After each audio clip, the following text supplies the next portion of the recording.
दोस्तों, आज आपके लिए लाया हूँ बिहार सेकेंडरी एजुकेशन बोर्ड कक्षा 12 की 50 अंकों वाली हिंदी पद्य की पुस्तक से एक कविता हिमालय का संदेश। आज हम पढ़ेंगे पूरी कविता का भावार्थ और उसकी व्याख्या। साथ में आपको बताऊंगा कठिन शब्दों के अर्थ और इस कविता के रचयिता कवि के विषय में। इस कविता के रचयिता हैं राष्ट्रकवि रामधारी सिंह दिनकर जी। आज देखेंगे इनका परिचय। पहले परिचय। हिमालय का संदेश कविता, रचयिता राष्ट्रकवि रामधारी सिंह दिनकर। जन्म हुआ था 23 सितंबर 1908 को। जन्म स्थान था ग्राम सिमरिया, जिला बेगूसराय, बिहार। निधन हुआ 24 अप्रैल 1974 को। इनका उपनाम दिनकर था, हम सभी जानते हैं।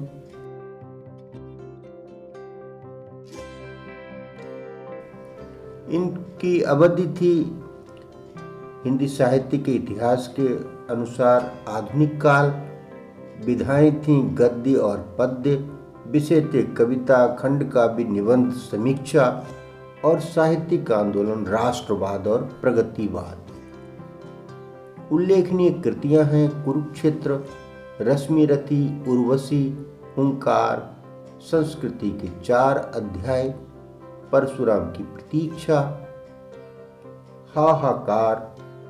और उल्लेखनीय सम्मान आपको प्राप्त हुए 1959 में साहित्य अकादमी पुरस्कार, 1959 में ही पद्म भूषण और 1972 में ज्ञानपीठ पुरस्कार।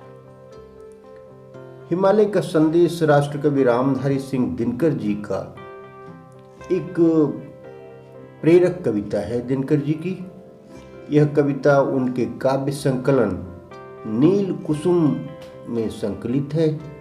इस कविता में दिनकर जी ने भारत की गौरवमयी परंपरा, सांस्कृतिक एवं आध्यात्मिक चेतना का बहुत ही सही और सटीक वर्णन किया है।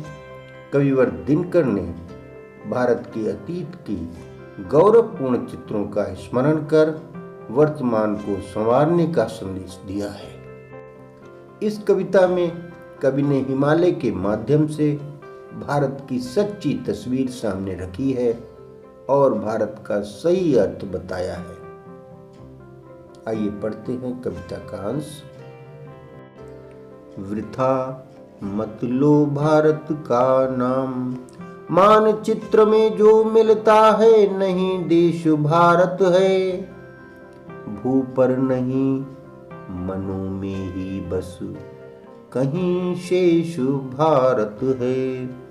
मानचित्र में जो मिलता है नहीं देश भारत है। राष्ट्रकवि दिनकर कविता के प्रारंभ में ही कहते हैं, भारत का नाम व्यर्थ में यानी बेकार में और गलत अर्थ में मत लीजिए। भारत मात्र जमीन का एक टुकड़ा नहीं है जो हमें नक्शे में दिखाई देता है। वह तो एक अमूर्त भाव है जो इस जमीन पर नहीं अपितु भारतीयों के मनों में रहता है। कहने का तात्पर्य है कि भारत एक भूखंड से अधिक है। भारत एक स्वप्न भू को ऊपर ले जाने वाला, भारत एक विचार स्वर्ग को भू पर लाने वाला। कवि दिनकर कहते हैं, भारत वैचारिक उच्चता, आध्यात्मिक गरिमा और विकसित होती हुई संस्कृति का स्वप्न है। भारत दिव्यता की ओर जाने का नाम है और दिव्यता को भूमि पर उतारने की कल्पना है। भारत तो एक सपना है जो हमारे महान पूर्वजों ऋषि मुनियों ने देखा था। इसके अनुसार धरती को उन्नति कर स्वर्ग बनाना है। भारत एक ऐसा विचार है जिसके अनुसार स्वर्ग को धरातल पर उतारना है। इन पंक्तियों का आशय है कि भारत उस मंगल कामना का नाम है जिससे पृथ्वी स्वर्ग जैसी सुंदर हो जाए और मानव दिव्य गुणों से विभूषित हो जाए। भारत भूखंड से कहीं अधिक है। भारत एक भाव जिसको पाकर मनुष्य जगता है। भारत एक जलज जिस पर जल का न दाग लगता है। राष्ट्रकवि रामधारी सिंह दिनकर जी कह रहे हैं कि भारत सोए हुए मनुष्य को जगाने वाला भाव है। कमल भारतीय संस्कृति का प्रतीक है। भारत कमल की तरह ही है। जिस तरह से कमल कीचड़ युक्त जल में रहता है, पैदा होता है, परंतु गंदे जल का दाग उस पर नहीं लगता, वह सदैव निर्मल और दोष रहित रहता है। उसी प्रकार भारत भी सदैव पवित्र और निर्मल है। भारत दोष रहित है। भारत है संज्ञा विराग की, उज्ज्वल आत्म उदय की। भारत है आभा मनुष्य की, सबसे बड़ी विजय की। राष्ट्रकवि रामधारी सिंह दिनकर जी कह रहे हैं कि भारत क्या है। भारत वैराग्य, उज्ज्वलता, निर्मलता और आत्मिक उन्नति का नाम है। यह मनुष्य की सबसे बड़ी जीत की चमक है। किसी व्यक्ति पर या देश पर जीत बड़ी जीत नहीं होती। सबसे बड़ी जीत तो असत्य पर सत्य की जीत होती है। भारत सही मायने में सत्य की जीत की चमक है। हमारे देश का नारा भी है, सत्यमेव जयते, यानी कि सत्य की ही जय होती है, सत्य ही जीतता है। भारत की पूरी संस्कृति में इसी बात को प्रतिस्थापित किया गया है। भारत है भावना दाह, जग जीवन का हरने की। भारत है कल्पना, मनुज को राग मुक्त करने की। इन पंक्तियों में दिनकर जी कह रहे हैं कि भारत मानचित्र से अधिक इस प्रकार है कि भारत संसार में व्याप्त दुख, पीड़ा और क्लेश को दूर करने की भावना है। भारत मनुष्य को भौतिक पदार्थों की आसक्ति से मुक्त करके मानवीय धरातल पर स्थापित करने की कल्पना है। भारतीय संस्कृति लोभ मोह को छोड़कर त्याग और निस्वार्थ प्रेम की शिक्षा देती है।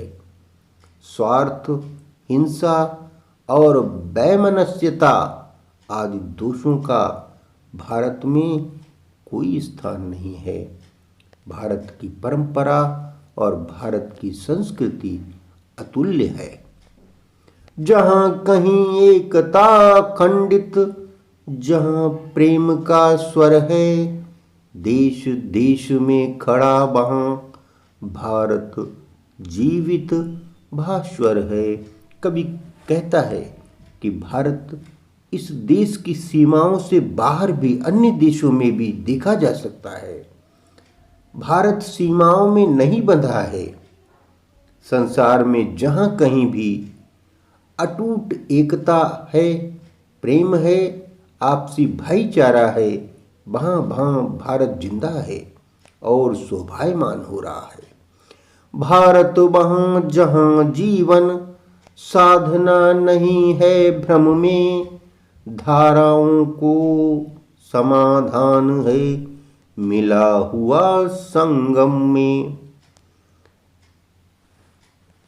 राष्ट्रकवि दिनकर भारत की तस्वीर में रंग भरते हुए कहते हैं, भारत की जीवन साधना उच्च आदर्शों से युक्त है। यह कोरी कल्पना नहीं है बल्कि सच्चाई है।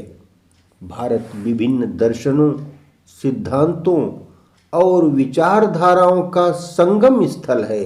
यहाँ पर आकर सारे दर्शन, सारे सिद्धांत और सारी विचारधाराएं मिलती हैं। भारत का सांस्कृतिक इतिहास इस बात का गवाह है, साक्षी है कि यहाँ सभी धर्म, सभी संप्रदाय फले फूले बड़े हैं। भारत में सभी धर्मों, संप्रदायों और जातियों के लोग एक दूसरे से प्रेम के बंधन में बंधे हैं। भारत विविधता में एकता का सुंदर उदाहरण है। भारतीय संस्कृति समरसता, समता और सह अस्तित्व की पोषक है। भारत की संस्कृति में एक दूसरे के प्रति सहिष्णुता सिखाई जाती है। यह वह देश है जहाँ अनेक विचारधाराएं और एक दूसरे के विपरीत विचारधाराएं भी आपस में सह अस्तित्व के साथ में रही हैं। जहाँ त्याग माधुर्य पूर्ण हो, जहाँ भोग निष्काम, समरस हो कामना, वहीं भारत को करो प्रणाम। कवि एक बार पुनः दोहराते हैं कि भारत सीमाओं में बंधा हुआ नहीं है।